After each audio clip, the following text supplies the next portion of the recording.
आज की इस कहानी में हम आपको लेकर चलते हैं अमेरिका के इलिनॉइस राज्य, जहां 23 जनवरी 2022 की शाम को जो हुआ उसने पूरे इलाके को हिलाकर रख दिया।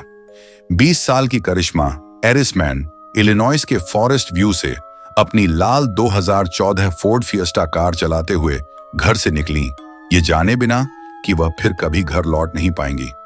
जब वह देर रात तक घर नहीं लौटी और उनके कॉल्स का कोई जवाब नहीं मिला, तो उनके माता पिता ने पुलिस में रिपोर्ट दर्ज कराई और करिश्मा की तलाश शुरू हुई।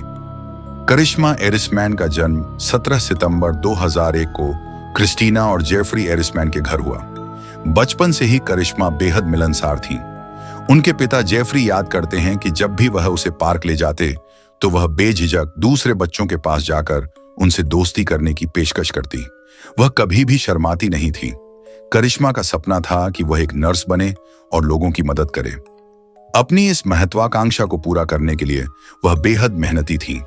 उन्होंने हाल ही में ट्राइटन कॉलेज रिवर ग्रो में नर्सिंग कोर्स में दाखिला लिया, लेकिन इसके बारे में अपने परिवार को पहले दिन ही बताया। 24 जनवरी 2022 को करिश्मा के परिवार ने पुलिस में उनकी गुमशुदगी की रिपोर्ट दर्ज करवाई। पुलिस ने तुरंत मामले की गंभीरता को समझते हुए जांच शुरू की। सबसे पहले करिश्मा के माता पिता और उनके करीबी रिश्तेदारों से पूछताछ की गई, ताकि उनकी बेटी के पिछले कुछ दिनों के व्यवहार, उसकी मनस्थिति और दिनचर्या के बारे में जानकारी मिल सके। करिश्मा के दोस्तों और जानने वालों से भी बात की गई, लेकिन किसी को भी उनकी संभावित स्थिति के बारे में कोई जानकारी नहीं थी। पुलिस ने यह भी जांच की कि कहीं करिश्मा का किसी के साथ कोई विवाद या दुश्मनी तो नहीं थी। इसके साथ ही यह भी जांचा गया कि क्या करिश्मा के पास घर से भागने का कोई कारण था, लेकिन उनके माता पिता ने यह विचार पूरी तरह से खारिज कर दिया और यकीन से कहा कि उनकी बेटी कभी घर से भागने वाली नहीं थी। पुलिस को सबसे पहला सुराग मिला करिश्मा की लाल फोर्ड फिएस्टा कार से। यह कार जांच का एक महत्वपूर्ण हिस्सा बन गई। पुलिस ने इलाके के पार्किंग लॉट्स और सुनसान जगहों की जांच की, लेकिन कोई सफलता नहीं मिली। इस बीच सोशल मीडिया और स्थानीय टेलीविजन चैनलों ने करिश्मा की गुमशुदगी के बारे में खबरें फैलानी शुरू कर दी।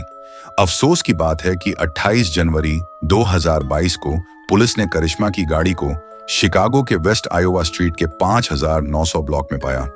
गाड़ी के अंदर पुलिस ने करिश्मा को अचेत अवस्था में पाया और तुरंत उन्हें मृत घोषित कर दिया गया। पोस्टमार्टम रिपोर्ट में पता चला कि करिश्मा की मौत गला घोंटने और दम घुटने से हुई थी। पुलिस जांच में पाया गया कि करिश्मा ने 24 वर्षीय रिचर्ड चावेज से इंटरनेट पर मुलाकात की थी। चावेज पहले से ही पुलिस के रडार पर था और उस पर कई मामले चल रहे थे।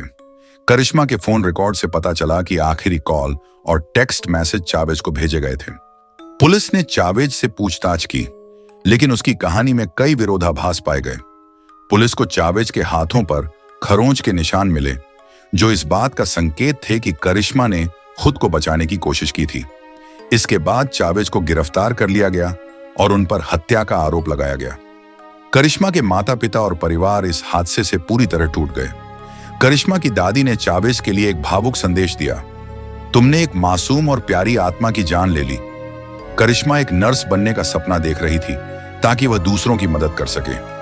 तुमने उससे उसका जीवन, उसके सपने और हमारी दुनिया छीन ली।